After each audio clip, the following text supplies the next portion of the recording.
Assalamualaikum warahmatullahi wabarakatuh. Jumpa lagi bersama saya Rizky Arya Kusuma. Di video kali ini saya mau mereview buku karya Jason Schenker yang judulnya Masa Depan Dunia Setelah COVID-19.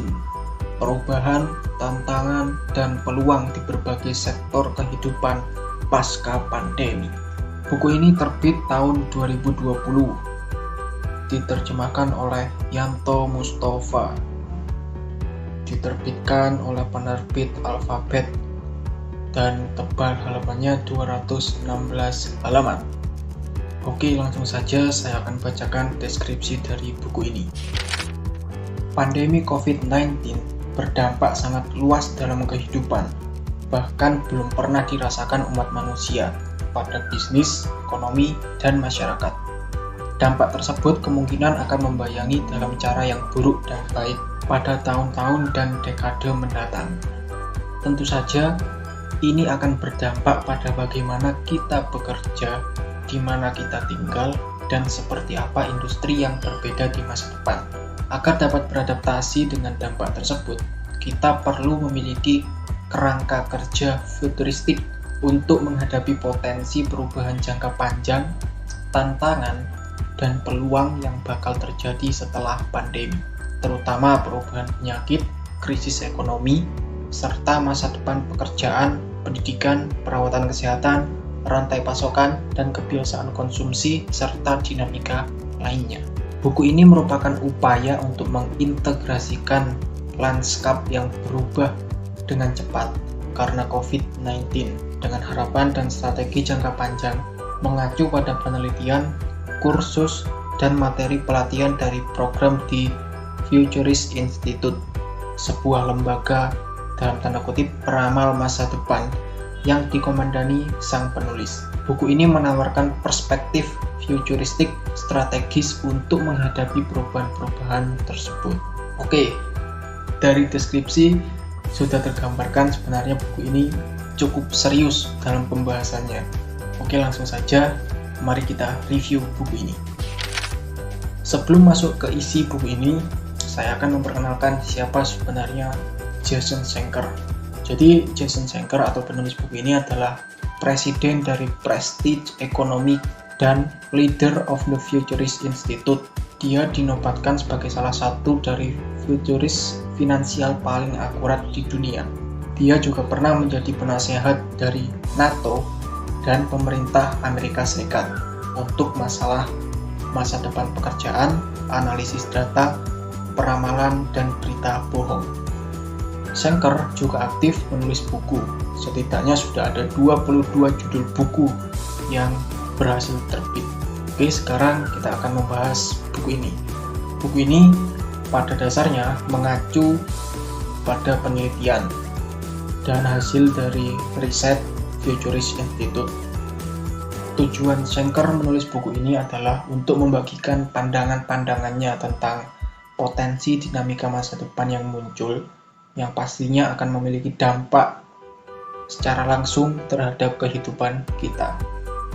Berbagai skenario dipaparkan dan tentu saja banyak isu dalam buku ini yang mungkin berubah secara drastis mengingat situasi pandemi COVID-19 yang juga masih dinamis. Di awal-awal buku penulis mendedah definisi dari futuris yang secara garis besar dibagi menjadi 3. Yang pertama, futuris akademis, yakni mereka yang bekerja di universitas dan menghasilkan literatur akademis. Yang kedua, futuris masa depan, yakni mereka yang memiliki optimisme super tinggi tentang masa depan karena mereka percaya masa depan selalu akan lebih baik daripada masa lalu. Kemudian ada kelompok yang ketiga, yakni futuris terapan, mereka yang bekerja sebagai analis, konsultan, atau ahli strategi, seperti yang dilakukan oleh penulis, yang akan berusaha menciptakan dan menggunakan teori-teori futuris untuk menghasilkan cara-cara alternatif skenario di masa depan.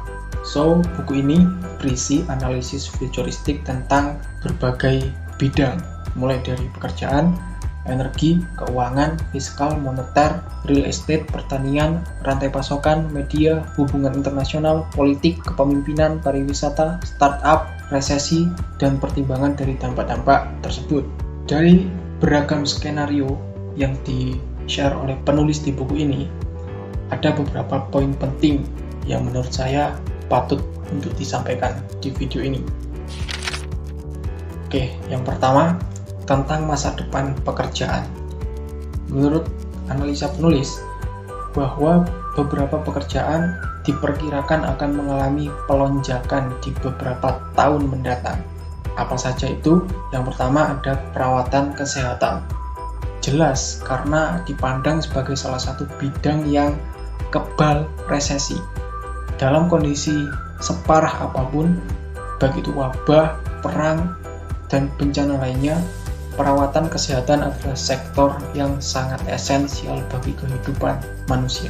Dan yang kedua, yaitu pekerja rantai pasokan.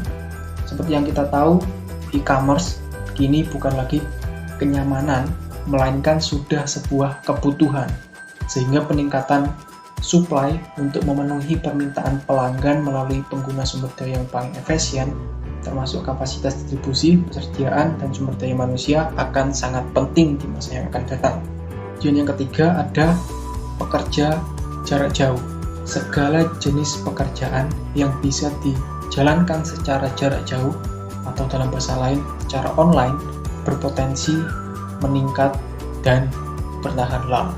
Yang kedua, masa depan pendidikan setelah pandemi COVID. Penulis memprediksikan bahwa masa depan pendidikan adalah daring atau online. Pendidikan akan menjadi alat terbesar manusia untuk tetap berguna di dunia dengan otomatisasi yang terus bertambah. Pada tahun-tahun mendatang, akselerasinya akan cenderung meningkat. Riset menunjukkan bahwa pendidikan berkorelasi positif pada penghasilan, dan pendidikan juga berbanding terbalik dengan pengangguran. Dengan kata lain, semakin banyak pendidikan yang didapat, semakin banyak uang yang akan dihasilkan, dan semakin merendah peluang untuk menjadi pengangguran. Untuk itu, di masa depan akan semakin banyak pembelajaran jarak jauh dan pendidikan di rumah pada semua level pembelajaran, mulai dari TK, SD, SMP, SMA, sampai kuliah. Poin ketiga, ada masa depan pertanian. Kedepan diperkirakan akan ada lebih banyak orang yang bertani ataupun berkebun. Ketakutan tidak dapat memperoleh makanan dan kepanikan pergi ke pasar yang tak menyediakan makanan akan menghantui banyak orang pada masa mendatang. Hal ini didukung juga oleh meningkatnya minat para investor pada rumah produksi pangan, pusat budidaya tanaman ruang tertutup, dan tersebarnya fasilitas pertanian untuk tanaman di samping daging-daging yang dikembangkan di laboratorium. Kedepan akan banyak orang-orang yang membuat kebun-kebun dan peternakan di rumah dalam rangka mendapatkan makanan yang segar. Jadi pertanian adalah lambang dari industri esensial, karena tanpa makanan kita tidak berarti apa-apa. Dan poin keempat, masa depan real estate. Diperkirakan guncangan yang luar biasa akan terjadi pada sektor real estate retail. Seiring dengan menguatnya e-commerce, maka diperkirakan banyak toko-toko retail, restoran, bisnis jasa kecil akan gulung tikar. Dan jika ada yang bertahan, kemungkinan akan berubah menjadi real estate yang multiguna. Jadi tidak hanya pada satu bidang. Poin kelima, masa depan rantai pasokan. Akibat dari dinamika pandemi ini, orang akhirnya menyadari pentingnya rantai pasokan. Dari mana barang-barang kita berasal, bagaimana dan kapan barang-barang itu sampai kepada kita adalah isu-isu penting yang tidak bisa lagi diabaikan. Setidaknya ada 3 prinsip penting yang berkaitan dengan rantai pasokan ini. Yang pertama, bahwa orang-orang selalu ingin punya akses ke makanan atau ke kebutuhan mereka. Dan yang kedua, bahwa orang-orang selalu ingin merasa aman dalam akses ke perawatan kesehatan. Dan yang ketiga, masyarakat berfungsi jika mereka merasa aman dalam 2 masalah ini. Poin ke-6, masa depan media. Berita diolah secara berbeda-beda oleh berbagai macam media, dan itu dipersepsi secara berbeda pula oleh si penerima berita. Skeptisisme tentang seberapa bisa dipercaya suatu media berkontribusi pada munculnya kebingungan. Diperkirakan di masa depan, kebenaran subjektif, realitas subjektif, dan aliran informasi yang sangat terindividualisasi akan semakin memperbesar problem skeptisisme. Dan setiap kali ini terjadi, akan muncul konsekuensi antara lain keretakan identitas nasional yang sangat mungkin bisa dieksploitasi oleh aktor-aktor jahat dan tentunya akan berdampak buruk pada kehidupan sosial masyarakat. Oke guys, jadi itu sedikit review saya dari beberapa poin yang disampaikan penulis di buku ini. Untuk lebih lengkapnya silahkan dibaca sendiri.